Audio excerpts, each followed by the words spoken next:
ارشاد فرمایا جو اللہ سے ڈرے اللہ اس کے لیے راستے کھول دیتا ہے اور اللہ اس کو وہاں سے دیتا ہے جہاں سے اسے گمان بھی نہیں ہوتا. وَمَن يَتَوَكَّلْ عَلَى اللَّهِ فَهُوَ حَسْبُهُ، اور جو اللہ پر بھروسہ کرے اللہ اس کے لیے کافی ہو جاتا ہے. اس کی ضروریات کا وہ خود کفیل ہوتا ہے اور اس کے کام اس کے ذمہ کرم پہ ہوتے ہیں. تو ہو کے دیکھے اس کا. تو جو اللہ سے ڈرے اللہ اس کے لیے راستے بناتا ہے.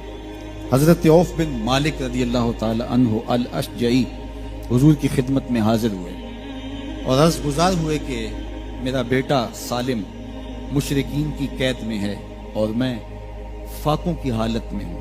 تو فرمایا آل محمد کے پاس ایک سیر جو ہیں، بس اس کے علاوہ ہمارے پاس بھی کھانے کے لیے دنیاوی اسباب نہیں ہیں.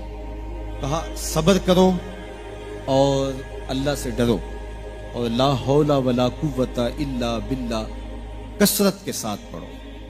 یہ ایسا وظیفہ ہے، ایک حدیث پاک میں آتا ہے کہ یہ 99 بیماریوں کا علاج ہے. اس میں سب سے کم درجے کی بیماری ہم اور غم ہے.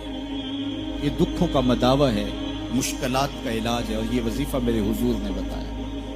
حضرت ابو ذر غفاری رضی اللہ تعالیٰ عنہ کو حضور نے 5 چیزیں بتائی تھی. ان میں سے 5ویں چیز یہ تھی کہ ابو ذر کثرت کے ساتھ لا حول ولا قوت الا باللہ پڑھا کرو. فرمایا عرش الہی کے نیچے ایک خاص خزانہ ہے، یہ وظیفہ وہاں سے آیا ہے.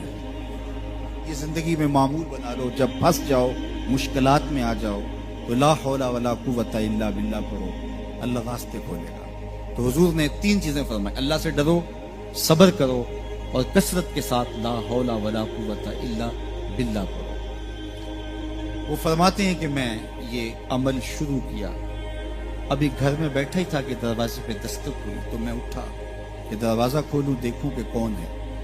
تو دروازہ کھولا، دیکھا میرا بیٹا کھڑا ہے اور اس کے پیچھے 100 اونٹ کھڑے ہیں. تو میں نے کہا کہ تم اور یہ اونٹ؟ کہا مجھے موقع لگ گیا، میں ان کی قید سے بھاگ آیا اور آتے آتے ان کے 100 اونٹ بھی ہانک لایا ہوں. وَيَرْزُقْهُ مِنْ حَيْثُ لَا يَحْتَسِبُ، وہ تمہیں وہاں سے رزق دے گا جہاں سے تمہیں گمان بھی نہیں. اس کے ہو کے تو دیکھو. اللہ اکبر. اللہ کے ہو جاؤ تو پھر وہ تمہاری ضرورتوں کا کفیل ہو جائے.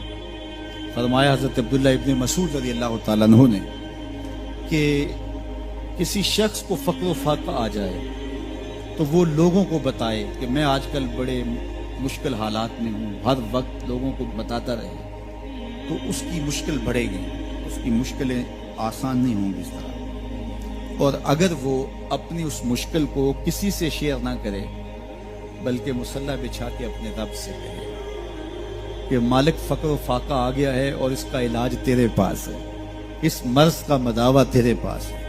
حضرت عبداللہ ابن مسعود فرماتے ہیں کہ رسول کریم نے فرمایا جلد یا بدیر اللہ اس کو مالا مال فرما دے. یہ بھی کبھی کر کے دیکھو. مشکل آ جائے، فاقہ آ جائے، مصیبت آ جائے، کسی سے نہ کہو، صرف اپنے رب سے کہو. پھر دیکھنا اس کی کرم نوازیوں کا می کیسے برستا. فرمایا اللہ پر بھروسہ کرنے کا جو حق ہے اگر وہ تم ادا کر دو وہ تمہیں ایسے رزق عطا کرے جیسے پرندوں کو عطا کرتا. ہم تو دکان پہ جانا ہوتا ہے، فیکٹری میں جانا ہوتا ہے، ہم اپنے کاروبار پہ جانا ہوتا ہے، نوکری پہ جانا ہوتا ہے، مزدوری پہ جانا ہوتا ہے. ہمیں پتہ ہے کہاں آج صبح جانا ہے، لیکن پرندوں کو کوئی پتہ نہیں ہوتا کہاں جانا ہے. راس المال بھی نہیں ہوتا لیکن صبح نکلتے ہیں، شام کو کبھی بھی خالی پیٹ نہیں آئے. بن توکل پنچھی اڑ دے، خرچ نہ پلے زیرا ہو. گھر سے خالی پیٹ نکلتے ہیں، جب واپس آتے ہیں تو پیٹ بھرے ہوئے ہوتے ہیں اور پھر جو ان کی ضرورت ہوتی ہے اللہ وہ ساری ضرورتیں پوری کرتا ہے، جو ضرورت ان کی ہوتی ہے.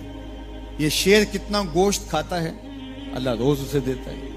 یہ ہنس روزانہ سچے موتی کھاتے ہیں اور آپ مارکیٹ میں لینے جائیں لاکھوں روپے لگا کے تولے ماشے کے حساب سے آپ خریدتے ہیں، پھر بھی آپ کو یقین نہیں ہوتا کہ یہ سچے ہیں یا 2 نمبر ہے. اور ہنس دنیا پہ کروڑوں جانور پائے جاتے ہیں، روز کھاتے ہیں، صبح بھی، شام بھی، دوپہر بھی، پیٹ بھر کے کھاتے ہیں، اللہ روز انہیں عطا کرے. کہا اس پہ بھروسہ تو کر کے دیکھو، وہ تمہاری ضرورتوں کا کفیل ہوگا. اس پہ بھروسہ کرو گے وہ تمہیں وہاں سے دے گا جہاں تجھے گمان بھی نہیں.